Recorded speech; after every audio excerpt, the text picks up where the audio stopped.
회식 자리나 회의실에 앉아 있을 때 늘 목소리를 높여 직급이나 화려한 인맥으로 모두를 압도하려는 사람을 본 적 있으실 겁니다. 우리는 속으로 그런 사람들을 시끄러운 꼰대라고 부릅니다. 상대적 박탈감과 치열한 비교 속에서 살아가는 우리는 이런 소음들에 극도로 지쳐 있습니다. 하지만 그 소란스러운 공간 속에서 가만히 지켜보십시오. 아주 가끔 정말 드물게 전혀 다른 종류의 힘을 가진 사람을 마주칠 때가 있습니다. 그 사람은 결코 목소리를 높이는 법이 없습니다. 자신이 얼마나 대단한 사람인지 증명하려고 애쓰지도 않죠. 그저 온화하고 여유로운 미소를 띠고 있을 뿐입니다.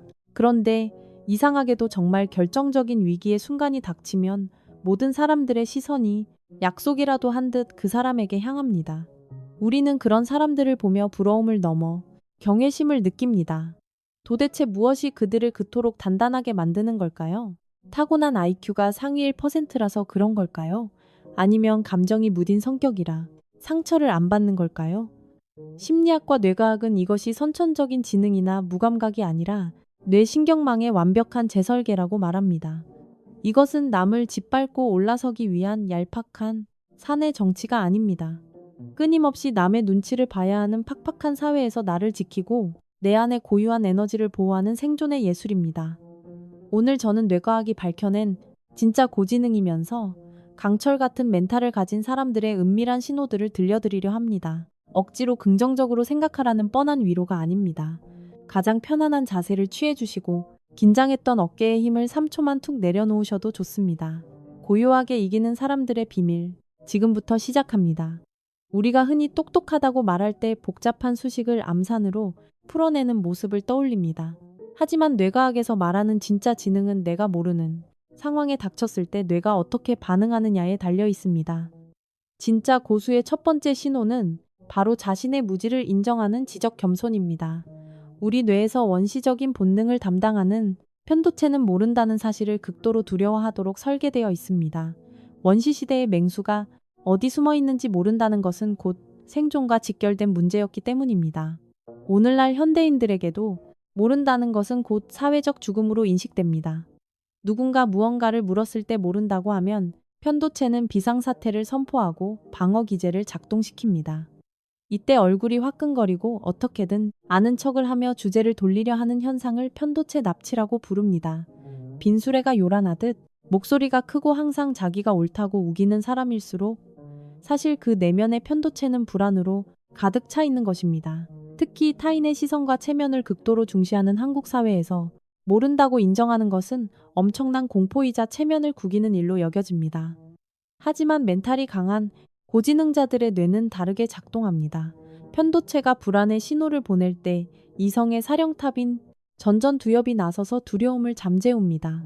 이들은 심리학에서 말하는 더닝크루거 효과를 본능적으로 이해하고 있습니다. 지식의 원이 넓어질수록 미지의 영역과 맞닿은 부분도 함께 넓어진다는 것을 뼈저리게 알고 있는 것입니다. 그래서 이들은 저는 그 부분에 대해 잘 모릅니다. 저에게 알려주실 수 있나요? 라고 너무나 태연하게 말합니다. 이것은 결코 체면을 깎아내리는 비굴함이 아닙니다. 내가 이 지식 하나를 모른다고 해서 나의 존재 가치가 훼손되지 않는다는 압도적인 자존감이 단단하게 자리 잡고 있기에 가능한 태도입니다. 이들은 얕은 체면을 지키기 위해 에너지를 낭비하지 않습니다. 모르는 것을 인정하는 순간 뇌는 긴장 상태에서 벗어나 신경 가소성을 극대화하며 스펀지처럼 새로운 정보를 빨아들일 준비를 마칩니다. 무지를 두려움이 아닌 성장의 연료로 바꾸는 것, 이것이 바로 진짜 지능이 가진 유연하고도 단단한 힘입니다. 두 번째 신호는 불편한 진실을 회피하지 않는 냉철한 현실, 직시력입니다. 힘들 때 우리는 습관적으로 다 잘 될 거야, 이 또한 지나갈 거야 라고 스스로에게 최면을 겁니다. 물론 긍정적인 태도는 중요하지만 근거 없는 막연한 낙관론은 때로는 맹독이 됩니다. 베트남 전쟁 당시 포로 수용소에서 8년이라는 지옥 같은 시간을 견뎌낸 제임스 스톡데일 장군의 일화가 있습니다. 수용소에서 가장 먼저 무너지고 죽어간 사람들은 비관론자가 아니라 오히려 곧 나갈 수 있을 거야 라고 믿었던 낙관론자들이었습니다. 크리스마스에는 나갈 수 있겠지, 부활절에는 나가겠지라며 희망을 품지만 번번이 현실은 그들을 배신했습니다. 뇌과학의 관점에서 보면 이것은 극심한 도파민의 붕괴 현상입니다. 기대감이 무너질 때마다 뇌에서는 도파민이 급전직하며 추락하고 결국 반복되는 상실감과 절망을 견디지 못해 마음의 시스템 자체가 셧다운 되어버리는 것입니다. 반면 끝까지 살아남은 사람들은 이른바 스톡데일 패러독스를 실천했습니다. 결국 살아남을 것이라는 굳은 믿음은 잃지 않되 당장 내일은 나갈 수 없다는 잔혹한 현실을 두 눈 똑바로 뜨고 직시한 것입니다. 진정으로 멘탈이 강한 사람들은 스토아 철학의 최악의 시나리오 분석 기법을 활용하여 심리적 백신을 맞습니다. 만약 이 일이 실패한다면 나는 무엇을 잃게 될까? 그때 나는 어떻게 대처해야 할까를 미리 시뮬레이션하며 감정이 만들어낸 안개 속에 숨지 않습니다. 특히나 저성장 늪에 빠진 한국 사회에서 아프니까 청춘이다류의 무조건적인 긍정주의는 이제 폭력에 가깝습니다. 바늘구멍 같은 취업 문턱과 영원히 닿을 수 없을 것 같은 부동산의 현실 앞에서 다 잘 될 거라는 말은 공허할 뿐입니다. 진짜 영리한 사람들은 이러한 팍팍한 현실을 외면하지 않습니다. 전전두엽을 활성화하여 공포라는 감정을 억누르는 대신 그것을 분석하고 해결해야 할 데이터로 처리합니다. 잔인한 현실을 정확하게 인식하고 뼈아픈 진실을 마주하는 사람만이 그 척박한 땅을 딛고 일어설 진짜 생존 전략을 만들어낼 수 있기 때문입니다. 현대 사회는 우리에게 쉴 새 없이 연결될 것을 강요합니다. 주말에 아무런 약속이 없거나 대화방의 알림에 즉각적으로 반응하지 않으면 왠지 사회성이 떨어지는 사람처럼 여겨지곤 하죠. 그래서 우리는 잠시도 혼자 있는 시간을 견디지 못하고 습관적으로 스마트폰 화면을 확인합니다. 하지만 진화, 심리학자들의 연구 결과는 우리의 통념을 완전히 뒤집어 놓습니다.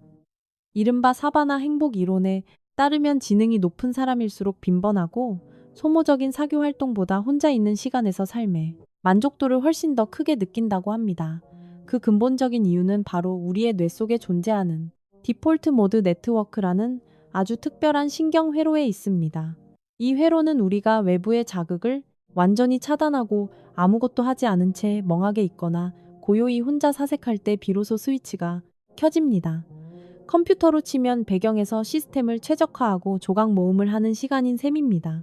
낮 동안 엉망진창으로 섞여 들어온 방대한 정보의 조각들을 깔끔하게 정리하고 전혀 상관없어 보이던 기억의 파편들을 새롭게 연결하여 번뜩이는 창의적인 아이디어를 만들어냅니다. 무엇보다 일상에서 타인과 부딪히며 생긴 미세한 심리적 상처들을 뇌가 스스로 치유하는 경이로운 회복의 과정이 바로 이 고독의 시간에 일어납니다. 흙탕물이 가득 든 컵을 맑게 하려면 억지로 휘젓는 것을 멈추고 가만히 두어야만 탁한 흙이 가라앉고 투명한 물이 위로 떠오르는 것과 같은 이치입니다. 특히 소셜미디어로 대변되는 한국의 숨막히는 초연결 사회에서 사람들은 무리해서 조금이라도 소외되는 것을 극도로 두려워합니다. 하지만 멘탈이 강한 사람들은 무리해서 떨어져 혼자 있는 것을 불쌍한 왕따나 기이한 외톨이로 여기지 않습니다. 그들은 끊임없이 남의 눈치를 봐야 하고 타인의 화려한 일상과 나의 현실을 저울질해야 하는 피곤한 비교의 굴레에서 벗어나기 위해 기꺼이 자발적 고립을 선택합니다. 타인의 날선 시선과 세상의 시끄러운 소음에서 완전히 벗어나 온전히 나 자신과 깊게 독대하는 이 고요한 시간이야말로 그들에게는 가장 소중한 자산입니다. 이 생산적인 고독의 시간은 남들과 전혀 다른 독창적인 통찰을 빚어내는 영혼의 보육원이자 세상의 파도 앞에서도 결코 흔들리지 않는 단단한 멘탈을 유지하는 가장 강력한 비밀, 무기가 됩니다. 고대 스토아 철학자들부터 현대 인지행동 심리학자들까지 수천 년 동안 입을 모아 강조하는 진리가 있습니다. 세상에는 내가 어쩔 수 없는 일과 내가 할 수 있는 일이 있다는 것입니다. 비가 오는 날씨, 꽉 막힌 퇴근길, 상사의 기분 나쁜 말 한마디, 이미 저질러버린 과거의 실수 등 이 모든 것은 우리의 통제권 밖에 있습니다. 그런데도 우리는 바꿀 수 없는 벽을 맨손으로 치면서 왜 벽이 움직이지 않냐고 화를 내며 감정을 소모합니다. 뇌과학의 관점에서 보면 통제할 수 없는 것에 분노할 때 우리의 뇌는 엄청난 양의 코르티솔이라는 스트레스 호르몬을 쏟아냅니다. 이 독성 호르몬은 뇌에서 기억과 학습을 담당하는 해마를 서서히 파괴합니다. 진짜 영리한 사람들은 통제 불가능한 외부 환경에 화를 내는 것을 생물학적으로 완벽한 적자 투자로 여깁니다. 그들은 문제가 발생하면 즉각적으로 인지적 필터를 가동하여 이것이 내가 개입해서 바꿀 수 있는 변수인지 아니면 결코 바꿀 수 없는 상수인지 계산합니다. 한국 사회의 일상에서 흔히 마주치는 고객이나 꼰대 상사의 부당한 갑질, 비오는 금요일 퇴근길, 강남대로의 끔찍한 교통체증은 우리가 통제할 수 없는 명백한 상수입니다.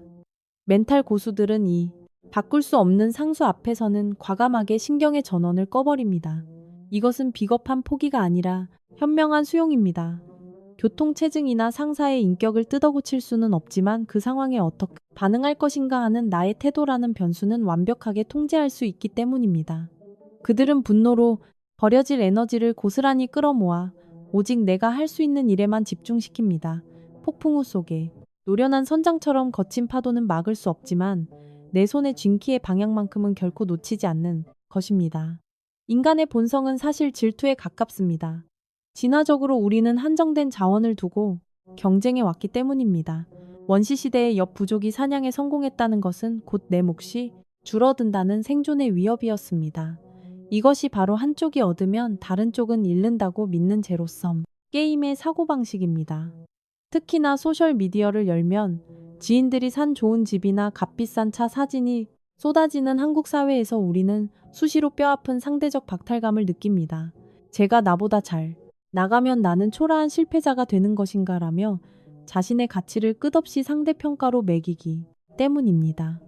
그래서 많은 이들이 겉으로는 축하의 미소를 지으면서도 속으로는 쓰라린 시기심을 느끼곤 합니다. 하지만 진짜 내공이 깊은 사람들은 누군가의 성공이 나의 실패를 의미하지 않는다는 풍요의 마인드셋을 완벽하게 장착하고 있습니다.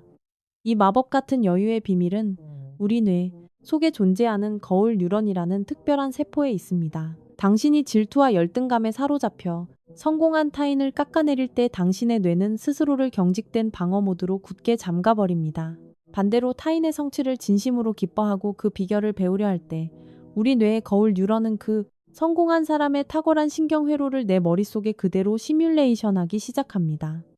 멘탈 고수들은 시기심에 소중한 에너지를 낭비하는 대신 오히려 다가가서 태연하게 묻습니다. 정말 대단하네요. 그 비결이 무엇인지 저도 꼭 배우고 싶습니다. 남을 깎아내려서 내 알량한 위치를 지키려는 것은 하수들의 방식입니다.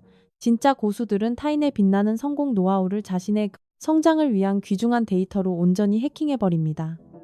한정된 부스러기를 빼앗기 위해 싸우는 대신 기꺼이 배우고 함께 성장하며 성공의 파이 자체를 거대하게 키워버리는 것. 이것이 바로 그들이 소리 없이 세상을 이기는 압도적인 여유의 정체입니다. 오늘 우리는 모르는 것을 인정하는 지적 겸손, 막연한 희망 대신 뼈아픈 현실을 마주하는 지혜, 혼자 있는 시간을 성장의 기회로 삼는 생산적 고독, 바꿀 수 없는 것에 화내지 않는 통제력, 그리고 타인의 성공을 진심으로 축하하는 풍요의 마인드셋까지 진짜 강철 같은 멘탈을 가진 사람들의 5가지 신호에 대해 알아보았습니다.